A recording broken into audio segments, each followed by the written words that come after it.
Pemirsa, 4 bank badan usaha milik negara hari ini melakukan sinergi e-payment tol. Melalui sinergi e-tol ini diharapkan sampai akhir 2016 jumlah gardu tol otomatis yang terkoneksi e-tol card bisa mencapai 507 unit atau sebanyak 50% dari keseluruhan transaksi.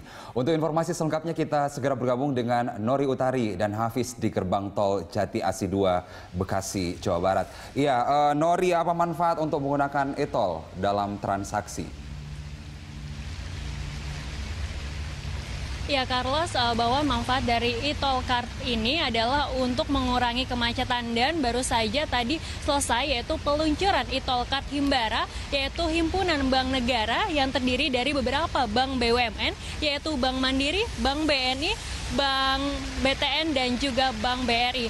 Dan dari peluncuran ini tadi juga disaksikan langsung oleh Menteri BUMN yaitu Rini Sumarno yang juga didampingi oleh jajaran pimpinan Bank BUMN, diantaranya adalah Direktur Utama BRI yaitu Asmawi Syam dan juga Direktur dari Bank Mandiri yaitu Budi G. Sadikin.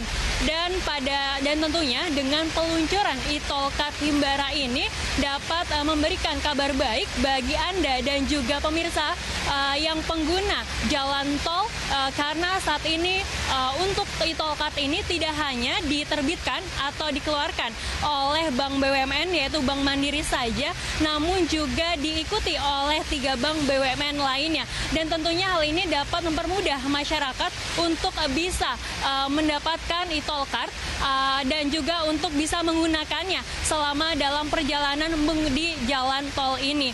Dan tadi juga pada saat peluncuran yaitu Direktur Utama dari Jasa Marga Aditya Warman mengungkapkan bahwa pemberlakuan e-tol card Himbara ini akan berlaku yaitu mulai besok yaitu pada tanggal Selasa 22 Maret mendatang. Dan nantinya pada saat pemberlakuan e-tol card ini akan berlaku di beberapa ruas jalan tol, yaitu diantaranya adalah tol Kebenjeruk Cawang, lalu juga tol Jor, dan juga tol Bogor Ring Road, dan juga tol Ulu Jami, dan juga Pondok Aren. Dan nantinya juga dalam waktu dekat akan diberlakukan di 4 ruas jalan tol lain di seluruh Indonesia. Dan juga pada saat peluncuran tadi Menteri BUMN yaitu Rini Sumarno berharap dengan penggunaan e-tol card ini nantinya dapat mengurangi kemacetan. Dan berikut kutipan wawancara kami dengan Rini Sumarno. Kalau pakai kartu itu 3 detik, kalau bayar tunai itu katanya kira-kira 8 detik. Berarti kalau semua nanti bisa pakai kartu tol, itu sebetulnya kecepatannya menjadi 3 kali lipat. Inilah yang harus kita kejar. Iya, dengan berharapnya dari Menteri BUMN yaitu Rini Sumarno agar pemberlakuan e-tol card ini dapat mengurangi kemacetan. Namun dari Ketua Himbara yaitu Asmawi Syam mengakui bahwa pihaknya mengalami beberapa kendala untuk bisa mensosialisasikan atau mengajak masyarakat untuk menggunakan e-tol card ini, mengingat masih sedikitnya sarana untuk bisa mendapatkan e-tol card ataupun melakukan isi ulang e-tol card. Oleh karena itu diharapkan dengan kerjasama 4 bank BUMN ini, maka masyarakat akan lebih mudah untuk melakukan isi ulang karena akan diperluas sarana isi ulang dan juga penjualan e-tol card yaitu di 4 bank BUMN di Indonesia.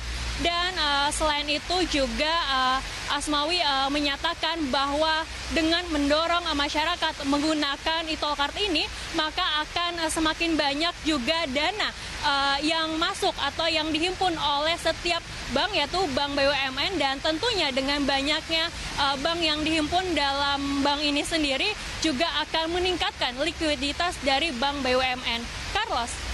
Iya, selain kemudian mengurangi kemacetan, kemudian mempermudah masyarakat dalam mengakses transaksi di pintu tol, tentu lantas seberapa besar perbandingan antara pembayaran elektronik dan tunai di ruas tol, Nori?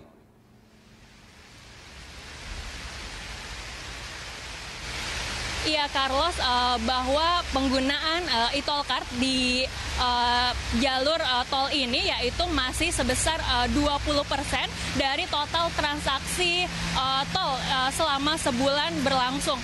Dan tentunya pihak dari Jasa Marga dan juga BUMN terus mendorong agar e-tol card ini dapat terus diperluas penggunaannya oleh masyarakat.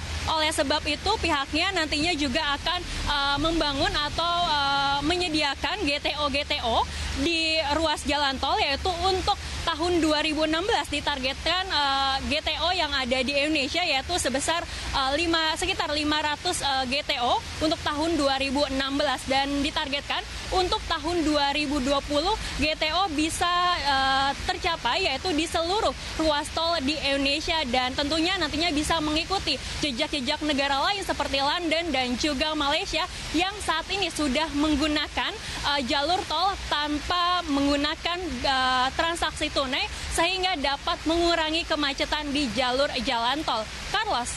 Baik, kita tunggu tentunya sosialisasi dari pemerintah agar kemudian program ini efektif dan dapat dilakukan langsung di lapangan di pintu-pintu tol yang ada di Indonesia. Terima kasih Nori Utari atas informasinya langsung dari Jati Asih, Bekasi.